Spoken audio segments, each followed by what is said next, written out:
back for another video on the channel. As I told you guys in the past, we are going to have a special person joining us, which is Wyatt. And I am Jaden Hill. This was originally my channel, but I brought Wyatt on and he's going to be helping us with building and all sorts of stuff. So we're kind of splitting the channel. And so I'll let him tell you guys about what today's video is. Today's video is about E85, what it is, why people use it, and its good attributes and its negative side. And on top of that, upcoming this next week, we are going to have a surprise build. It's a project car that we just picked up and we are very excited for it. I owe you a 10-second car. So guys, E85, to be able to run it in your vehicles, you have to either have a flex fuel kit or your car has to come with flex fuel upgrades. So some of the new Chevys usually come with them, some Dodges come with them. And so you'll be able to know if you can run it because it has that flex fuel badge on the back. As you guys have seen in earlier videos of my Nissan GTR, I installed the Visconti flex fuel kit, which allowed me to run flex fuel, which is E85, E91, 91 fuel. I can run all of it without having any issues. Build a race car, most cars that do use the E85 are mostly turboed engines because the E85 is a lot cheaper than gasoline and it ignites a lot better than gasoline. Worse gas mileage, which is kind of the negative side of it, but your car does make a lot better power off of the E85. And on the cars that do run that flex fuel kit, E85 is typically cheaper and it can give you better gas mileage in those cars that are specifically designed for it. If you are going to run E85, you have to be tuned for it. You can't just go put E85 in your car. The injectors are going to clog up, the fuel pumps are going to clog up, you're going to ruin a lot of stuff. So make sure that you guys are tuned for it, that your car can run it, and that you're not dumb about it. So the next thing we're going to be talking about is, what is E85? So E85, it's actually pretty simple if you think about it. It's an ethanol-based fuel. That's what that E is. And ethanol is a type of alcohol. So the 85, after that E, stands for 85% ethanol. So the fuel, instead of 85 to 90% gasoline, it's exactly opposite. E85, how it is made is from corn. It's from starchy bioproducts. And they distill that, and then you get that kind of alcohol, which is also what moonshiners like to do. I don't recommend it, but that's actually how it's made. It's sort of the same process, that distillery, and you're going to be able to get that ethanol out of the corn. Ethanol, like E85 was originally made, was to sort of separate US from larger countries that we're having to get oil from. The US can be more independent as far as, gasoline for vehicles, oils, all of that kind of stuff. And little did they know it would be a huge part of car culture in the future.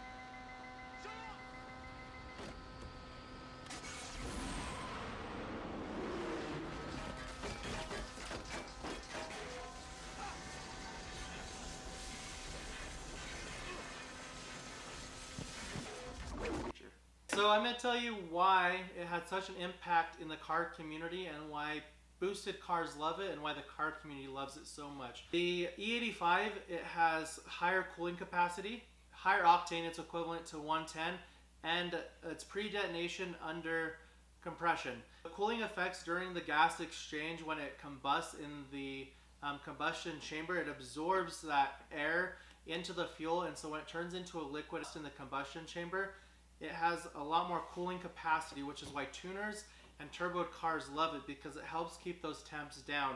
They also love it for the higher octane because with it being equivalent to 110, it makes a lot more power, especially on a boosted application. On an NA, you might see 20-30 horsepower. On a boosted application, you can see anywhere from 100 to 150 by just changing the fuel type. It doesn't pre-detonate as much as 91 does, so when you hear the term knocking and all of that, it's when your fuel pre-detonates before the piston reaches the top.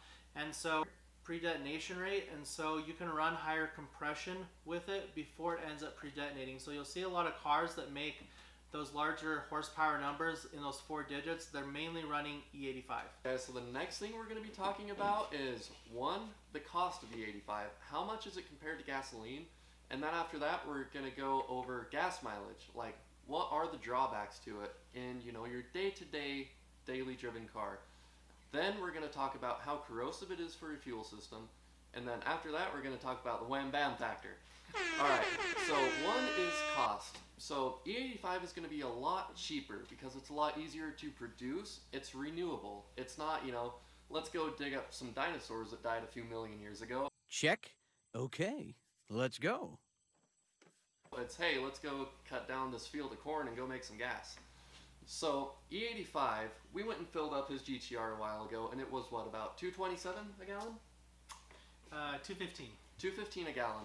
And I filled up as well in the ZL1 with some really high quality 91, and it was like $3.05, and that kind of sucked. I like it, but not a lot. I don't like it. So there's a big factor right there is E85 is going to be a lot cheaper. Then after that, we're going to be talking about gas mileage, and here's the real kicker right here. So E85, you are not going to get as good of gas mileage as gasoline, and the reason for that is, we'll just sort of jump to it, is what we like to call the wham bam factor. Wham bam factor. Let's go! So, E85, there's a couple of reasons they call it that, and one of them is most fuel E85 is going to be 83% ethanol. And if you do the science around it, E85 is going to be 27% less efficient than gasoline. So it's not going to have as hot of a burn, and it's not going to, just be as explosive. So that's the reason you get worse gas mileage, is you have to run more E85 in order to replace that 27%, which is why if you run E85, you see a 27%, roughly a 27% decrease in gas mileage. So that is the biggest thing right there on why people don't like to run it if they're going on, like, say, a long road trip. So after that, a big drawback of E85 is the fact that it is a very corrosive fuel. So you can't just, unlike a lot of good quality gasoline, you can't just leave it in your car all winter if, you live somewhere like Idaho or Montana, where you put the car in the garage, let it sit for 3 months while it snows, and then bring it back out, because you will basically destroy your fuel system. It will clog up your injectors, it'll ruin the seals in your fuel pump, and it's not going to be a good time. It'll cost you thousands upon thousands, if not $10,000, depending on the car. No, God! No, God, please, no! So there's a few key differences when you compare them head to head. Remember the wham bam factor? Wham bam factor is important. Woo! So we're going to talk about how we feel about E85. So I love E85. I love how much faster it makes my car. And I love how cheap it is to fill up in my car. The things I don't like about it is that after a few days of it being on my car, if I haven't driven my car for a little bit, it feels like my car is just a little bit slower until I get that fresh tank in there. The other downside, one tank of 91 per tank of E85 that I run. And the reason for that is because it has to clean out those injectors. And so by the time winter comes around, I need to be able to cycle at least 2 or 3 tanks of 91 in my car to get all that E85 out so it doesn't corrode my lines in the winter. But so far I've loved E85. It hauls butt, and I haven't lost a race yet to any car. So that's a positive. I made 610 wheel horsepower on it, and so it definitely picked my car up from the 545 wheel horsepower it makes on 91. So yeah, I'll let Wyatt tell you about his experiences. So I agree with pretty much everything he says. It's a great fuel, and I love it. And what he was talking about how fast it makes your car, because you can have pretty close to 100 wheel horsepower gain from switching fuels. And that's saying like 150 at least to the crank.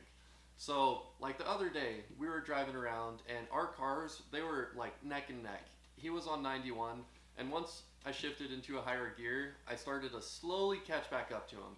Then the other day, he put in E85, and I got my butt whooped. What are you smiling about? Dude, I almost had you. So, yeah, time for upgrades. But that's what the project car is for.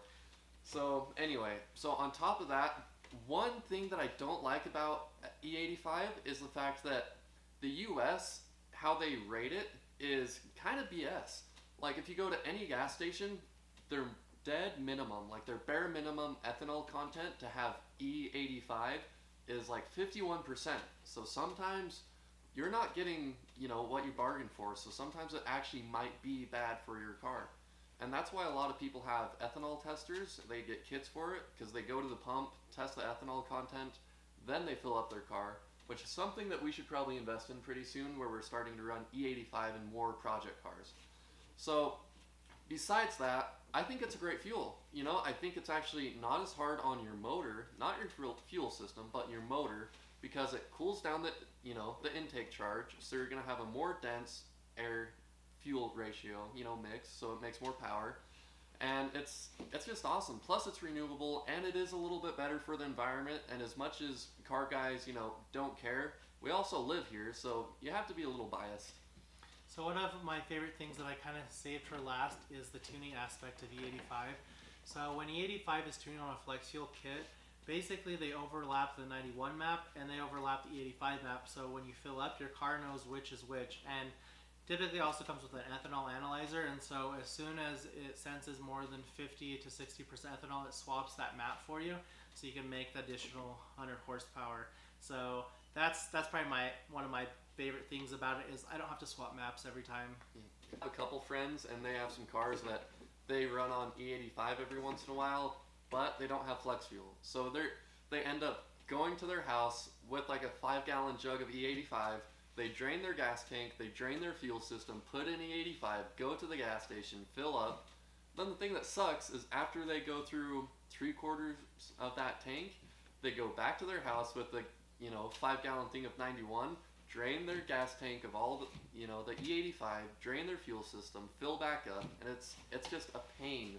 That's why if you do E85, do a flex fuel kit, because it will make your life way easier. Okay guys, well thank you for watching today's video. Hope you guys really enjoyed it. If you think we missed anything, comment down below, give us some hints, because we had a little bit of a tricky time coming up with some ideas. But besides that, make sure to smash that like button, subscribe, and stay tuned for some more content we have coming up, including that next project car.